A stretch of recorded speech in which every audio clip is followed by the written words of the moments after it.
ಇವಾಗ ಸಂಸ್ಥೆಯ ಉದ್ದೇಶ ಮತ್ತು ಕಾರ್ಯಕ್ರಮದ ಒಂದು ಕುರಿತು ಪ್ರಾಸ್ತಾವಿಕವಾಗಿ ಬಾಬುರಾವ್ ಸೋಮುರಿ ಅವರು ಮಾತನಾಡಬೇಕಂತ ಕೇಳ್ಕೊಳ್ತೀನಿ.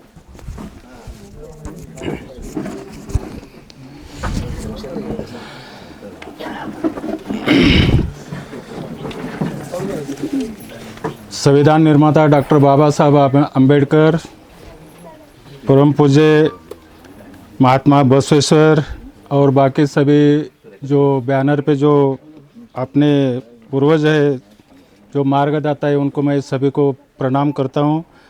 और उपस्थित सभी माननीय कृषि अधिकारीगण, आदरणीय प्रगतिशील किसान भाइयों और मेरे मेहनती किसान भाइयों एवं बहनों, आप सभी को मेरा सादर नमस्कार। आज का ये दिन हमारे लिए केवल एक कार्यक्रम नहीं बल्कि किसानों के आत्मविश्वास का उत्सव है। आज यहाँ डॉक्टर बाबा साहेब अम्बेडकर ग्रामीण विकास एवं अनुसंधान संस्था के माध्यम से आप सभी के सामने खेती का नया विचार, नई दिशा और नया मार्ग रखने का एक छोटा सा प्रयास किया गया है। हम अक्सर कहते हैं कि खेती में खर्च बढ़ गया, आमदनी कम है, बारिश नहीं होती, सही दाम नहीं मिलता, लेकिन आज विश्व में और पूरे भारत में बहुत परेशानी है खेती के बारे में। समस्या खेती में नहीं बल्कि पुराने विचारों में है। इसलिए आज इस खेत में हम खेती देखने नहीं बल्कि भविष्य देखने के लिए एकत्रित हुए हैं। आज यहाँ आप देख रहे हैं कि 7 और 8 दाने वाली उच्च उत्पादन क्षमता की अरहर, यूपी साइड बिहार साइड में वो तुअर को जो है ना हरहर बोलते। और मेरे खेत में जो नीचे का जो प्लांट है उसमें मुर्गी पालन है।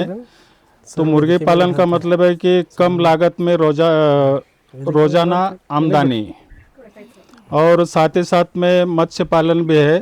तो खेत तालाब में सुनिश्चित आय यानी मतलब उत्पन्न। खेत तालाब में मोती उत्पादन, एक ही तालाब में इधर जो दिखाया गया है ये तालाब है, तालाब के अंदर में ये मच्छी है, और साथ ही साथ ये सिंपला जो होता है ना उसके अंदर में अपना मोती बनता है। 9-10 महीने में, कभी 11 महीने में, जैसा उसको जो शेवाल इंग्लिश में कन्नड़ में शेवाल मराठी का मतलब उनको जो शेवाल जितना, हाँ उसको जितना शेवाल मिलेगा उतना उसका ये बढ़ेगा। और उसके अंदर में 4 कैटेगरी के ये आते मोती आते। मोती सिंपली के अंदर में एक फार्मिंग है अपना, वो छोटा छोटा बीज आता है, वो आप तालाब के बॉटम में रहता है वो। और साथ ही साथ मच्छी जो अभी तालाब जो नीचे ये जो है ना, ये नीचे का तालाब है, ये पॉइंट नीचे है अपना, तो उसके अंदर में मच्छी प्लस ये दोनों है। मोती का उपयोग क्या होता है सर? मोती गहने बनाने का जो उसका मार्केट बहुत बड़ा इंटरनेशनल होता है, पल्स। हाँ, तो इसके बारे में अगर किसको अगर टाइम आए तो बाद में भी पूरा पढ़ सकते कि मोती के बारे में किधर मार्केटिंग है, किधर उसका बीज मिलता है, किधर बेचना, कितने नमूने के ये है, सब इधर जितने बैनर लगे उस पर अलग अलग आपको मिलेगा। उधर है शायद वो मोती का। ये किसानों के लिए चलता फिरता प्रशिक्षण केंद्र है। डॉक्टर बाबा साहब अम्बेडकर ने कहा था कि जो नहीं सीखता वह हमेशा गुलाम रहता है। आज हम यहाँ खेती के माध्यम से, अनुभव के माध्यम से सीख रहे।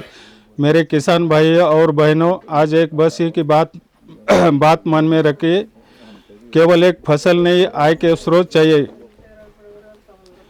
सिर्फ परंपरा नहीं बल्कि प्रयोगशील खेती चाहिए। आदरणीय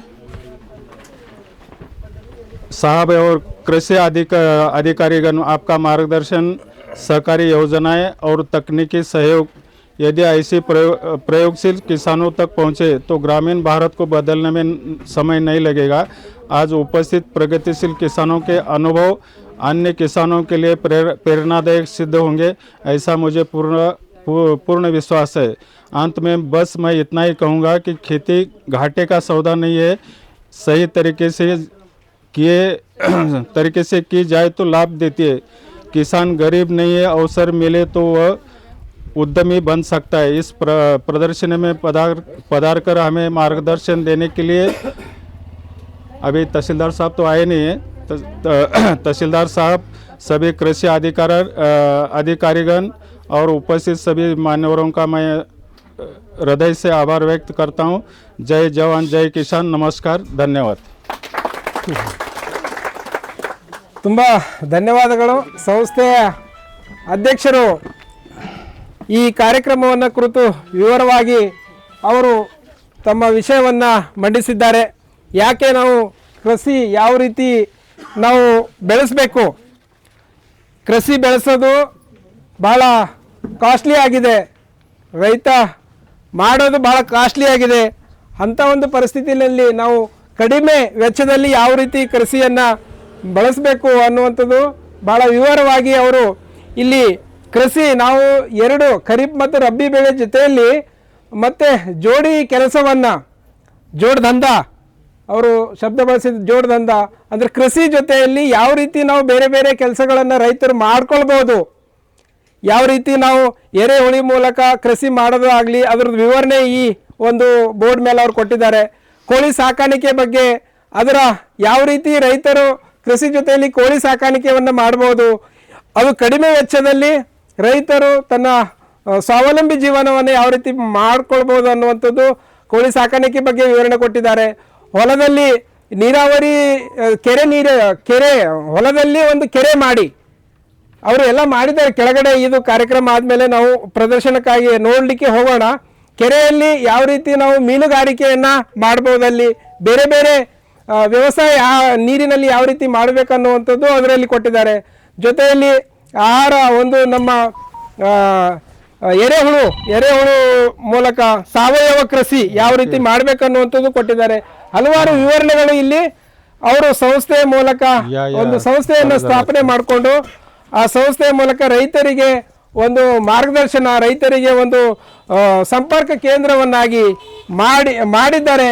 ಆ ಒಂದು ವಿಷಯವನ್ನು ಅವರು ತನ್ನ ಪ್ರಾಸ್ತಾವಿಕ ಭಾಷಣದಲ್ಲಿ ಕೊಟ್ಟಿದ್ದಕ್ಕಾಗಿ ನಾವು ಮತ್ತೊಮ್ಮೆ ಅವರಿಗೆ ಚಪ್ಪಾಳೆ ಮೂಲಕ ಒಂದು ಧನ್ಯವಾದಗಳನ್ನು ಹೇಳೋಣ. ಈ ಒಂದು ಕಾರ್ಯಕ್ರಮದಲ್ಲಿ ನನಗನ್ಸಿದ ಮಟ್ಟಿಗೆ ಅವರು ಇಂಜಿನಿಯರ್ ಫೀಲ್ಡನ್ನು ಬಿಟ್ಟು ರೈತರ ಒಂದು ಫೀಲ್ಡಲ್ಲಿ ಬಂದು ಅವು ಈ ರೀತಿ ಮಾಡ್ತಾ ಇದ್ದಾರೆ ಅನ್ನುವಂಥದ್ದು ಅಂದರೆ ಒಂದು ನಮ್ಮೆಲ್ಲರಿಗೆ ಒಂದು ಹೆಮ್ಮೆಯ ವಿಷಯ. ನಾವು ಅವ್ರ ಜೊತೆಯಲ್ಲಿ ಇಲ್ಲಿ ಭಾಳಷ್ಟು ರೈತ ಸಂಘದವರು ಇದ್ದೀವಿ. ನಾವು ಹೊಲದಲ್ಲಿ ಭಾಳಷ್ಟು ಯಾವ ರೀತಿ ರೈತ ಕೃಷಿಯನ್ನು ನಾವು ಮಾಡಿದ್ದೀವಿ ಅನ್ನುವಂಥದ್ದು ಭಾಳಷ್ಟು ಎಕ್ಸ್ಪೀರಿಯನ್ಸ್ ಇದ್ದವರೆಲ್ಲರೂ ಇದ್ದೀರಿ. ಅದಕ್ಕಾಗಿ ನಮ್ಮ ಮಧ್ಯದಲ್ಲಿ ಈ ಒಂದು ವಿಷಯವನ್ನು ಕುರಿತು ಇವಾಗ ನಮ್ಮ ಶತ್ರುಘ್ನ ಸದುವಾಲೆ ಸರ್, ಕೃಷಿ ಇಲಾಖೆ ಕಮಲನಗರ ತಾಲೂಕಾಧಿಕಾರಿಗಳಿದ್ದಾರೆ. ಈ ಒಂದು ವಿಷಯವನ್ನು ಕುರಿತು ಅವರು ಕೂಡ ತಮಗೆ ಮಾರ್ಗದರ್ಶನವನ್ನು ಮಾಡಬೇಕಂತ ಅವರಲ್ಲಿ ಕೇಳ್ಕೊತೀನಿ. ದಯಮಾಡಿ ಶತ್ರುಘ್ನ ಸದುವಾಲೆ ಸರ್.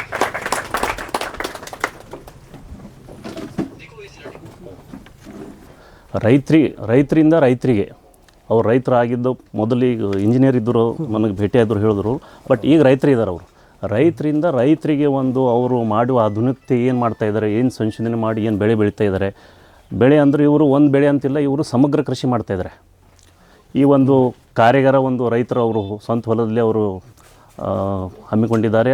ಈ ಒಂದು ಕಾರ್ಯಕ್ರಮಕ್ಕೆ ಆಗಮಿಸಿದಂಥ ವೇದಿಕೆ ಮೂಲ ಹಾಸನರಾದಂಥ ನಮ್ಮದು ತಾಲೂಕಾ ಕೃಷಿ ಅಧ್ಯಕ್ಷರಾದ ನಮ್ಮದು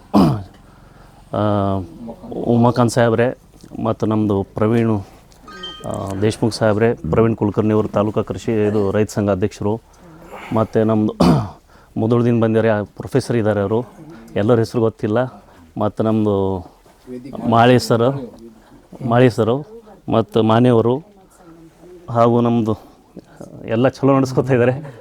ಎಲ್ಲರಿಗೆ ನಾನು ನಮ್ಮ ಕಾಂಬಳಿ ಸರ್ ಅವರು, ಹೆಡ್ ಮಾಸ್ಟರ್ ಅವರು, ಮತ್ತು ಎಲ್ಲ ರೈತ ಬಾಂಧವರು ಹಾಗೂ ಮಹಿಳೆಯರು ನೋಡಿರಿ, ರೈತರು ಎಲ್ಲರೂ ಬರ್ತಾರೆ, ರೈತ ಮಹಿಳೆಯರು ಬಂದಿದ್ದಾರೆ. ಅದಕ್ಕೆ ನಾನು ನಮ್ಮ ಕೃಷಿ ಇಲಾಖೆ ವತಿಯಿಂದ ಹಾಗೂ ನಾನು ವೈಯಕ್ತಿಕ ನಮ್ಮದು ವತಿಯಿಂದ ಅವರಿಗೆಲ್ಲರಿಗೆ ಧನ್ಯವಾದ ಹೇಳ್ತೀನಿ. ಈಗ ನಮಗೆಲ್ಲರಿಗೂ ಗೊತ್ತಿದ್ದಂಗೆ ಸಮಗ್ರ ಕೃಷಿ ಅವರು ಒಂದು ಅಳವಡಿಸ್ಕೊಂಡಿದ್ದಾರೆ ಅವರು ಹೊಲದಾಗ. ಸಮಗ್ರ ಕೃಷಿ ಅಂದರೆ ಏನು, ಅವ್ರು ಜೋಡ ವ್ಯಾಪಾರ, ಜೋಡದಂಧ ಅಂತಂದರೆ ಸಮಗ್ರ ಕೃಷಿ. ಮೊದಲು ನಾವು ಮಾಡ್ತಾ ಇರೋದೇ ಕೃಷಿ ಇದು. ಆದರೆ ಬರೋ 15-20-25 ವರ್ಷದಿಂದ ನಾವು ಎಲ್ಲ ಬಿಟ್ಕೊಟ್ಟು ಒಂದೇ ಬೆಳೆ ಮೋನೋಕ್ರಾಪಿಂಗ್, ಒಂದೇ ಸೋಯಾಬೀನ್, ತೊಗರಿ ಯಾವುದರ ಒಂದೇ ಬೆಳೆ ಹಾಕ್ತಾಯಿದ್ದೀವಿ. ಕಟ್ಟಿ ಮೇಲೆ ಕೂತು PM ಇಲ್ಲಿ ಹೋದರು, CM ಇಲ್ಲಿ ಬಂದರು.